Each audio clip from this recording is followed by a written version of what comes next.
Guten Tag, bienvenidos, welcome wherever you are in the world. Welcome to PhoneDog's official smartphone rankings. I'm Aaron from PhoneDog.com, and I'm currently in Berlin covering the IFA trade show and the pre-events that are happening leading up to the trade show. I should clarify, I'm actually leaving tomorrow. It was the pre-events, much like any other trade show, that are often the most important for what we do. But it's week 25 of PhoneDog's official smartphone rankings, and we're going to recap them right now. It's Thursday afternoon in Berlin, Thursday morning in the States. Let's get started on the People's Choice chart. In fifth place, with 62 votes, the Nokia Lumia 900. Now, this is a flagship Windows Phone device that apparently you still think is important. It's got some great colors. It's $49.99 on AT&T, despite being a little bit long in the tooth in terms of specs. And keeping in mind that Nokia is probably going to announce new devices next week, it's still a great Windows Phone smartphone. And it comes in fifth place with 62 votes on the People's Choice chart. In fourth place, with 66 votes, the Apple iPhone 4S. Now, this thing is a little bit long in the tooth. It's got a 3.5-inch Retina display. It's the only device on the list that doesn't have 4G capabilities, be it HSPA Plus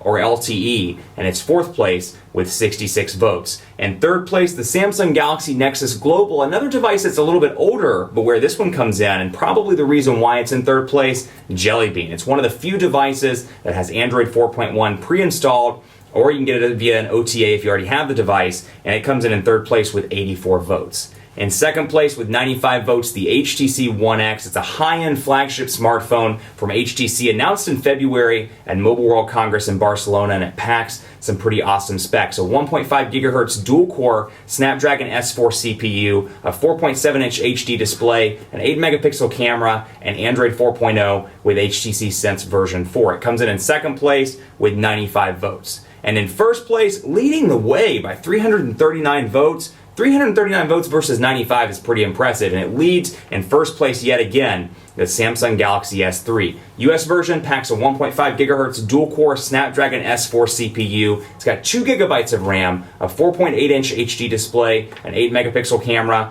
and Android 4.0 with TouchWiz, Samsung's proprietary user interface. It comes in first place with 339 votes. That's the People's Choice chart. Here's how the experts voted. And just to give you some background, you can go to the page at PhoneDog.com/rankings, scroll down to the experts, and you can see why they voted how they did. So if an expert put the iPhone 4S in first place or in fifth place, perhaps the Galaxy S3 in first place or in last place, or maybe they didn't include the Evo 4G LTE, and they should have. Go to PhoneDog.com/rankings. You can see each individual expert and see how they voted. But here's the collection of devices as voted on by the experts. In fifth place, the Galaxy Nexus Global. In fourth place, the Samsung Galaxy S3 Global. Now, where it's a little bit different from the US version, it packs a quad-core 1.4 gigahertz Exynos processor, but it only has 1 gigabyte of RAM and no 4G LTE connectivity. It's in fourth place. In third place, the Apple iPhone 4S. In second place, the HTC One X. And in first place on the experts chart as well, the Samsung Galaxy S3 US version. So Galaxy S3 leads it, first place on both charts. So that wraps it up. PhoneDog's official smartphone rankings for week 25. Be a part of week 26 by going to PhoneDog.com/rankings. Cast your vote because you have a voice and you could be the person that makes a difference between one device being in first place or one device being in second place. Oftentimes, it's 1, 2, or 3 votes that matter. So tell your friends, PhoneDog.com/rankings, cast your vote, and leave a review for your favorite device. I'm Aaron from PhoneDog.com. I'll be back next week to wrap up week 26 of PhoneDog's official smartphone ranking. So go cast your vote, let your voice be heard, and as always, thanks for being a part of the PhoneDog community. I'm Aaron from PhoneDog.com, and I'll see you next week.